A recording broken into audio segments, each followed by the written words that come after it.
विषय असा असतो, तुम्हाला काल बी बोललो, आज बी बोलतो. कुठला तरी रस्ता दिसल्याशिवाय मार्ग सुचत नसतो.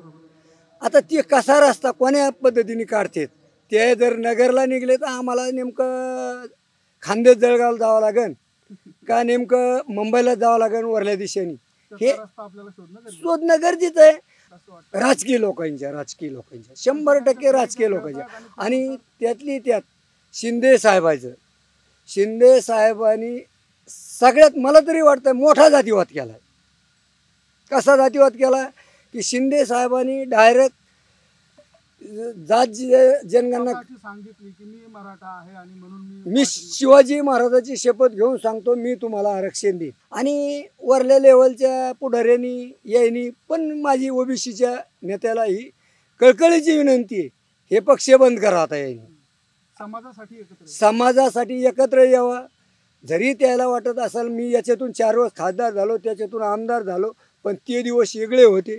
त्यांनी 28 खासदार 40 खासदार त्याचे असायचे आणि 2-3 आपलं तुम्हाला उगा शेंडा तुमच्या तोंडात होता. ओबीसीच्या तोंडात काय होता, गाजराचा शेंडा आणि बुडूक याही जवळ होतं.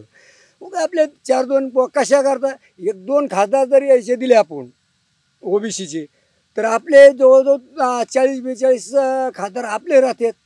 म्हणजे ओबीसी सगळं आपल्याला मतदान करतील. इकडं पुन्हा सांगायचं की बा अमकं झालं तमकं झालं, त्यांनी त्याची पोळी भाजून घेतलेली आणि भाजली तरी आज लोकांच्या हा सगळ्या खेळी आहेत असं वाटतं. राजकीय लोकांच्या 100% राजकीय लोकांच्या.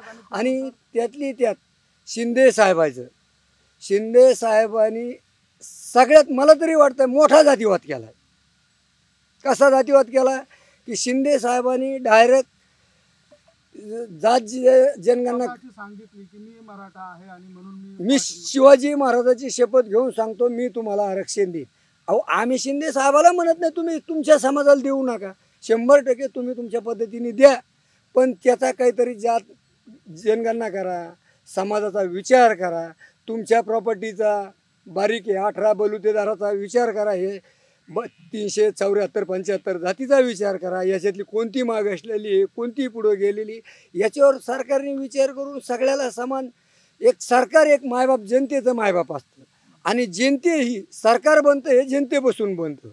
हा बापच नसला तर लेकरू बाईला होईन कुडून, बाप महत्त्वाचा आहे, तसं जनताच नसेल तर सरकार होईन कुडून, ही आमची एक विनंती आहे.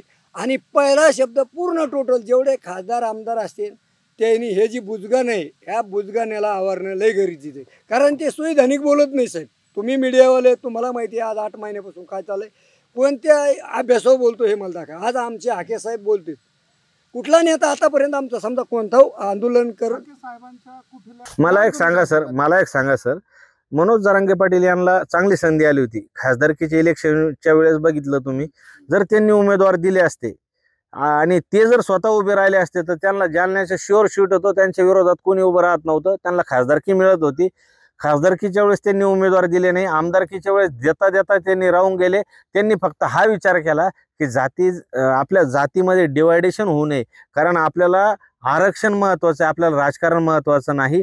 सर तुम्हाला खोटं नाही सांगत सर, 50 ते 55 सीट हे महाराष्ट्रामध्ये आमदार आमचे झाले असते, हक्काचे झाले असते विधिमंडळामध्ये. आज तुम्ही बघा शरद पवार गट हा शरद पवार गट हा जरांगे पाटलांचा गट आहे असं आम्ही समजावं. नाही ऐका ना, शरद पवार साहेब एवढे 50-60 वर्षापासून राजकारण करतात, त्यांचे जर 10-12 सीट येऊ शकतात, काँग्रेसचे 8-10 सीट येऊ शकतात आणि उद्धव ठाकरे गटाचे 20 येऊ शकते. मनोज जरांगे पाटलाची एकट्याचे 50 ते 55 सीट येऊ शकत होते, पण आम्ही राजकारण डोळ्यासमोर ठेवलं असं तुम्हाला वाटतं?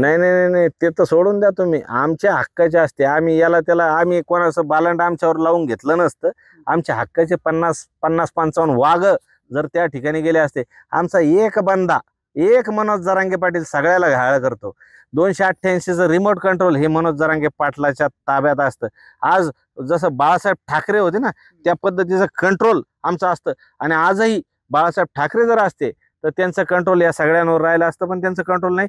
मनोज जरांगे पाटील यांचं कंट्रोल त्या ठिकाणी राहिलं असतं. आणि आमचे 55 आम्ही म्हणतो, आमचे 10 बी वाघ जर विधानसभेत गेले असते ना साहेब, राज ठाकरे यांचे 10 आमदार गेले होते. तुम्ही बघा जेव्हा आबू आझमीचा माईक हिसकवण्याचं आणि खाली पाडण्याचं काम त्या 10 बच्चाने केलं होतं.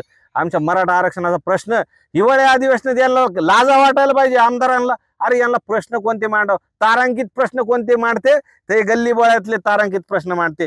अरे आमदाराला एकच तारांकित प्रश्न मांडण्याचा अधिकार मिळतो, यांना ह्या अकली नाहीये. हे जे 288 निवडून गेलेले मनोज जरांगे पाटलाला आमची विनंती होती, यावेळेला उमेदवार द्या, म्हणजे मराठा आरक्षणावर यांनी सभागृह अख्खं बंद केलं असतं. पण ती आता आगामी